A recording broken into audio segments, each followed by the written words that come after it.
पाकिस्तान को आलमी सतह पर बहुत बड़ी कामयाबी मिली है। इंडिया को बहुत बड़ी नाकामी और डिप्लोमेटिक ब्लो का सामना करना पड़ा है। परमानेंट कोर्ट ऑफ आर्बिट्रेशन जो कि हेग में है, नेदरलैंड्स में है, उसने इंडस वाटर ट्रीटी के हवाले से पाकिस्तान के हक में फैसला दिया। तो पाकिस्तान की प्ली को एक्सेप्ट किया गया है परमानेंट कोर्ट ऑफ आर्बिट्रेशन की जानिब से। वो यूनिलैटरली या अपनी मर्जी से अगर निकल भी जाती है तो वो प्रोसीडिंग्स रुक नहीं सकती हैं। रिपोर्ट्स आ रही हैं कि 2 से 3 महीने में पाकिस्तान और इंडिया के दरमियान एक और वॉर हो सकती है। इंडिया अपना वेपन बिल्डअप कर रहा है और दुनिया भर से बगैर ओवरसाइट के कॉन्ट्रैक्ट्स कर रहा है। अस्सलाम वालेकुम नाज़रीन, मैं हूं शाहिद मेहता, आप मेरा वीलॉग देख रहे हैं। पाकिस्तान को आलमी सतह पर बहुत बड़ी कामयाबी मिली है। इंडिया को बहुत बड़ी नाकामी और डिप्लोमेटिक ब्लो का सामना करना पड़ा है। परमानेंट कोर्ट ऑफ आर्बिट्रेशन जो कि हेग में है, नेदरलैंड्स में है, उसने इंडस वाटर ट्रीटी के हवाले से पाकिस्तान के हक में फैसला दिया। पाकिस्तान की प्ली थी कि इंडिया मुआहदे के मुताबिक किसी भी तरह से यूनिलैटरली पुल आउट नहीं कर सकता है उस मुआहदे से। तो पाकिस्तान की प्ली को एक्सेप्ट किया गया है परमानेंट कोर्ट ऑफ आर्बिट्रेशन की जानिब से और बिल्कुल पाकिस्तान के पॉइंट ऑफ व्यू को इंडोर्स किया गया है कि बिल्कुल इंडिया किसी भी तरह से यूनिलैटरली इस माहदे से नहीं निकल सकता है, ना ही इसको सस्पेंड कर सकता है और ना ही पुल आउट कर सकता है। वाज़े तौर पर जो परमानेंट कोर्ट ऑफ आर्बिट्रेशन है उसने ये फैसला दिया है कि इसको ना तो एबेंस में डाला जा सकता है इंडिया की जानिब से और ना ही सस्पेंड किया जा सकता है। तो ये वैसे भी इंडस वाटर ट्रीटी में ये मुख्तलिफ शिक्स मौजूद है, क्लॉजेस मौजूद है कि अगर कोई पार्टी निकलने की भी कोशिश करती है यूनिलैटरली इस एग्रीमेंट से तो वो निकल नहीं सकती और वो उसी तरह से एक्टिव रहेगा जब तक दोनों पार्टीज या वर्ल्ड बैंक की भी सपोर्ट और उसका कंसेंसस शामिल नहीं होगा। जब तक तमाम पार्टीज कंसेंसस के साथ इस मुआहदे को एक फॉर्मल एग्रीमेंट के तहत खत्म नहीं करते या पुल आउट नहीं करते या कोई एग्रीमेंट नहीं करते और किसी बात पे कंसेंसस नहीं डेवलप करते तो किसी भी एक पार्टी की जानिब से ये खत्म नहीं किया जा सकता। तो इंडिया ने बहरहाल जो परमानेंट कोर्ट ऑफ आर्बिट्रेशन है इसके फैसले को रिजेक्ट कर दिया है। इंडिया ने बहुत सारी तावीलें भी देने की कोशिश की, बहुत बचने की भी कोशिश की। इंडिया ने प्ली भी की कि हम इससे पुल आउट करते हैं, आप इसको हॉल्ट करते हैं, इसको रोक दें और इंडिया पुल आउट भी कर गया और इन प्रोसीडिंग्स का हिस्सा भी नहीं बना। लेकिन कोर्ट के इस फैसले में यह भी कहा गया कि इंडिया ये भी नहीं कर सकता था कि जब कोई इनिशिएट हो जाए चीज, प्रोसीडिंग्स इनिशिएट हो जाए तो वो भी फिर कोई भी दूसरी पार्टी जो है वो यूनिलैटरली या अपनी मर्जी से अगर निकल भी जाती है तो वो प्रोसीडिंग्स रुक नहीं सकती हैं, वो प्रोसीडिंग्स जारी रहेंगी और उसका किसी किस्म का इम्पैक्ट फैसले पर नहीं होगा और कोर्ट प्रोसीडिंग्स पर नहीं होगा। जो इंडस वाटर ट्रीटी में एक आर्टिकल है 12, उसका क्लॉज 4 है, उसको बुनियाद बना के, उसको बेस बना के जो परमानेंट कोर्ट ऑफ आर्बिट्रेशन है उसने ये फैसला दिया जिसमें वाज़े तौर पे लिखा हुआ है कि कोई एक पार्टी किसी भी तरह से पुल आउट नहीं कर सकती। इसके लिए डेफिनेटली एक कंसेंसस की जरूरत है। फिर कोर्ट ने फर्दर भी कुछ चीजें कही हैं और उन्होंने कहा कि ऐसा नहीं हो सकता कि अगर किसी पार्टी को कोई फैसला पसंद नहीं है, प्रोसीडिंग्स पसंद नहीं है और वो कहे कि मैं इनका हिस्सा नहीं बनूंगा। बेसिकली ये जो प्ली थी ये पाकिस्तान ने अभी भी इंडस वाटर ट्रीटी जब सस्पेंड किया गया इंडिया की जानिब से, उनके ऑफिशियल्स के स्टेटमेंट्स भी आते रहे तो उसके बाद भी पाकिस्तान ने उसको पुश किया था। बहरहाल ये जो प्ली थी, जो एप्लीकेशन थी, जो दरखास्त थी, ये 2016 से परमानेंट कोर्ट ऑफ आर्बिट्रेशन में पड़ी हुई है और इस पे प्रोसीडिंग चल रही है। पाकिस्तान ने किशन गंगा और रेटल जो run of the reverse projects हैं इंडस पर, चिनाब पर और झेलम दरिया पर इंडिया बना रहा है, तो जो पानी का फ्लो मुतासर किया जा रहा है इंडिया की जानिब से, इसके हवाले से 2016 में पाकिस्तान ने एप्लीकेशन दायर की थी। 2022 में फिर इसमें जो न्यूट्रल एक्सपर्ट था पाकिस्तान की, ये भी प्ली थी, उसको अपॉइंट किया जाए। 2016 में वो भी अपॉइंट हो गया था और फिर लास्ट जुलाई में इसकी लास्ट प्रोसीडिंग हुई थी जो कि इंडस वाटर ट्रीटी के हवाले से थी। और उसी का हिस्सा थी जो पाकिस्तान ने पहले प्ली ली हुई थी, दरखास्त दी हुई थी और प्रोसीडिंग्स के लिए कहा हुआ था। तो ये इंडिया को बहुत बड़ी एक डिप्लोमेटिक एम्बैरेसमेंट का सामना करना पड़ा है। और ये याद रखिए कि ये दूसरी इंटरनेशनल एम्बैरेसमेंट है सिर्फ 2-3 दिन में।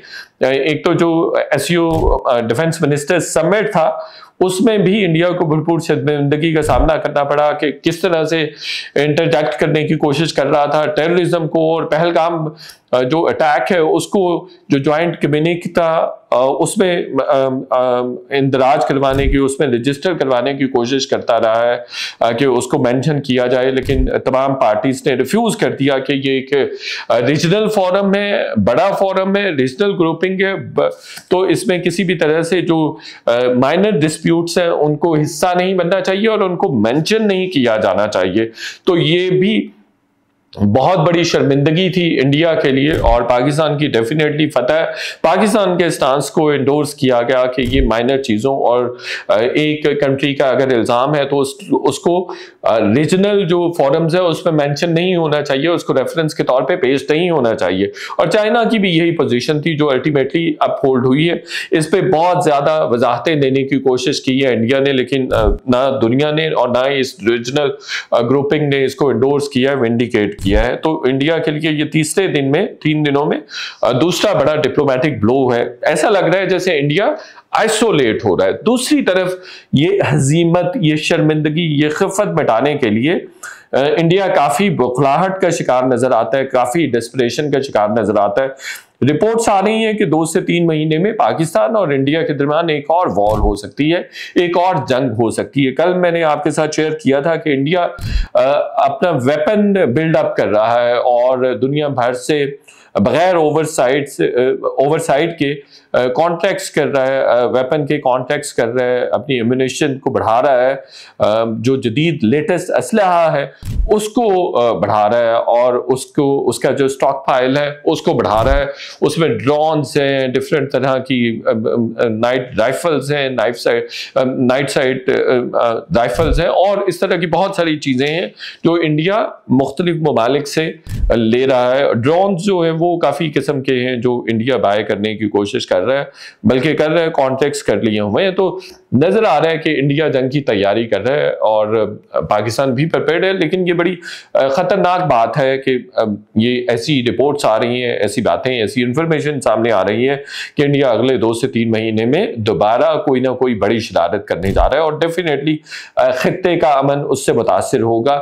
और हुआ ये है कि इंडिया कभी एक्सपेक्ट भी नहीं कर सकता था कि पाकिस्तान से इतनी बुरी तरह से शिकस्त खाएगा। शिकस्त तो उसने फरवरी 2019 में भी खाई थी, लेकिन जो इस दफा उसको तमांचा पड़ा है और जिल्लत आमेज शिकस्त का सामना करना पड़ा है, वैसा इससे पहले नहीं करना पड़ा था। तो वो उसको जो एक हेजमोनिक, रीजनल हेजमोनिक पावर का स्टेटस था वो चकनाचूर हो गया। अब वो कोशिश कर रहा है चाइना के साथ भी ब्रीच करने की कोशिश कर रहा है, अपने डिफरेंसेस को बाकी ममालिक के साथ भी, बांग्लादेश को भी वो करने की कोशिश कर रहे हैं। कल चाइनीज मिनिस्टर, डिफेंस मिनिस्टर के साथ इंडियन डिफेंस मिनिस्टर की मुलाकात हुई, उसमें भी उन्होंने कहा कि हमें बॉर्डर के जो डिस्प्यूट्स हैं, जो पुराने डिस्प्यूट्स हैं, उनको कम करना चाहिए।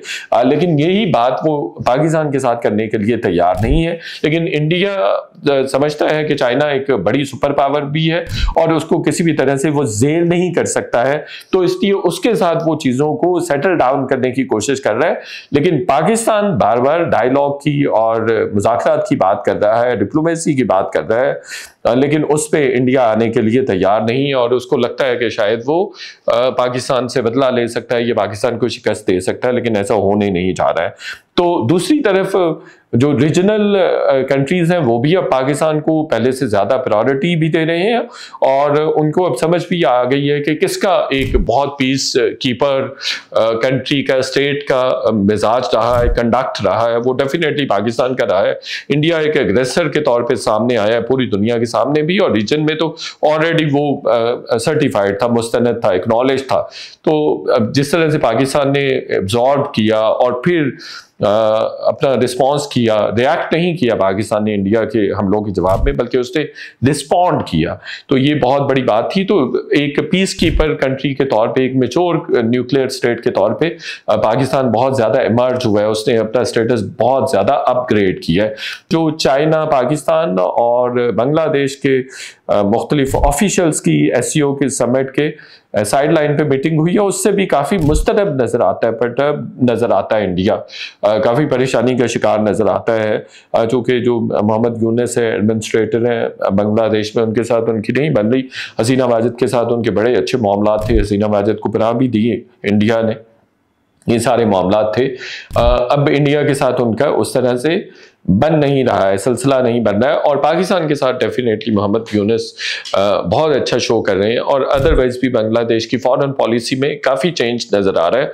पाकिस्तान की तरफ उनकी तवज्जो भी, अट्रैक्शन भी और सफारती रुझान भी ज़्यादा नज़र आ रहा है पहले माजी के सालों की निस्बत। तो कल जो मीटिंग हुई है उससे भी खासा डिस्टर्ब नजर आता है इंडिया।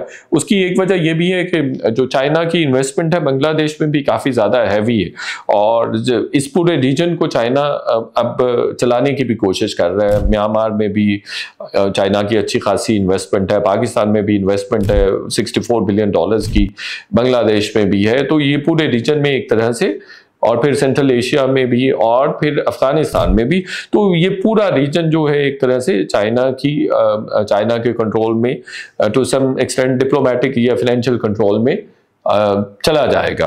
तो वो अपना डेफिनेटली अपना इन्फ्लुएंस बढ़ाने की कोशिश कर रहा है चाइना। तो पाकिस्तान बीइंग खत्ते का बड़ा मुल्क, न्यूक्लियर मुल्क, उसकी एक अपनी इम्पोर्टेंस है, सिग्निफिकेंस है। तो वो चाइना अब पाकिस्तान को भी साथ साथ लेके चल रहा है, और स्पेशली जो मुस्लिम ममालिक हैं उनके हवाले से भी मीटिंग हुई है, ट्रायलैटरल मीटिंग हुई है 3 ममालिक के दरमियान, उससे भी इंडिया खासा डिस्टर्ब नजर आता है, बल्कि उन्होंने नामुनासिब कमेंट्स भी किए हैं।